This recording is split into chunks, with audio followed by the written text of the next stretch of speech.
Joining us now, Senator John Barrasso, who has endorsed Donald Trump, and we've cynically talked about we can argue about the winner, the loser, who looked better, who put the person on the defensive, but I still think, Senator, that maybe the 80 million people that watched are the real loser because we didn't talk about anything. We didn't talk about how to fix any of the intractable problems that face the country right now, and we spend more time on these superfluous issues and who was posed better and who shimmied better and smiled better and everything else. It's frustrating for the viewing public.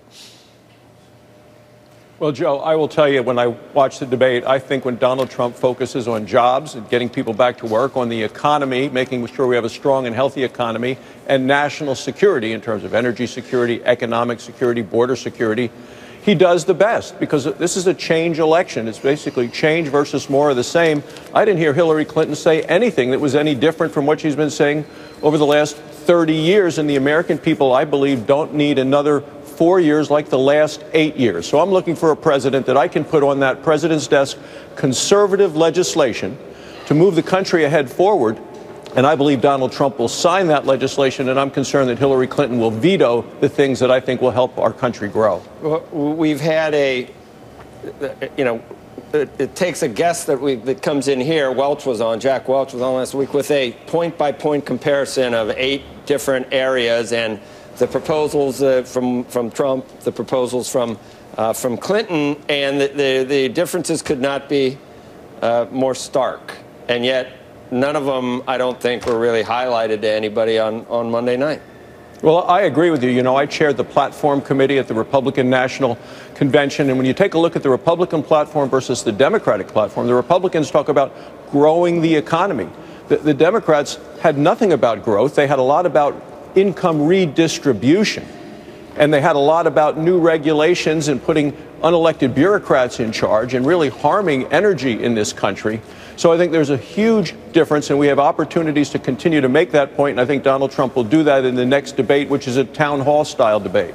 Senator, you've talked a lot about your worries about the national debt, about entitlements and things of that sort, and one of the things that I've been trying to understand around the Trump plan, which clearly is trying to address growth in this country, but I have yet to find an academic, an economist, a nonpartisan on either side that looks at that plan and says that we don't end up with $1 to something like $5 trillion worth of additional debt over the next 10 years. Even with dynamic scoring, it's very hard to make that number look great. How do you think about that? Yeah, I think about really tax policy, regulations that continue to stifle growth in this country. Look, if you look at the Wall Street Journal editorial today, for the 5th year in a row, and it talks about another win for the Cowboys, Wyoming has been rated for the 5th year in a row the best business climate in terms of taxes. It's a great place, and we know how to do it right. Limited government, lower taxes, don't spend all the money, balance your budget every year. I think those are things that are a winning combination. And I think when Donald Trump talks about growing the economy, talks about eliminating so many of the regulations that stifle our ability to grow the economy, I think those are winning messages that the American people will embrace. But, Senator, do you think the math is wrong?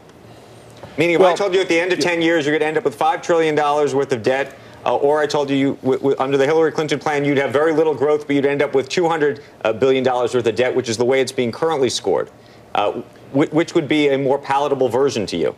You can look at the issues of scoring. When you take a look at what we really need to do at the tidal waves that continue to come at us of Social Security and Medicare, until we really fundamentally do the kind of entitlement reform that we need in this country, we're going to continue to add to the debt. The amount of control that Congress has anymore to control spending is very limited because of the mandatory spending concerns that are already out there. So we have to work together to get that done. You would have thought we could have done it with Barack Obama in the White House and the Republicans in charge in Capitol Hill.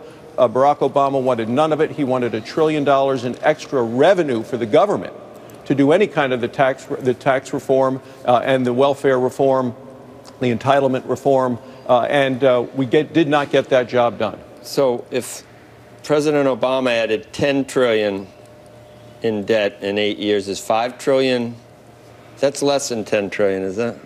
Have I got that right? Have I got my numbers right? Andrew, do you know? It is less. Okay. It is less. All right. We're also not you okay with that 10 trillion?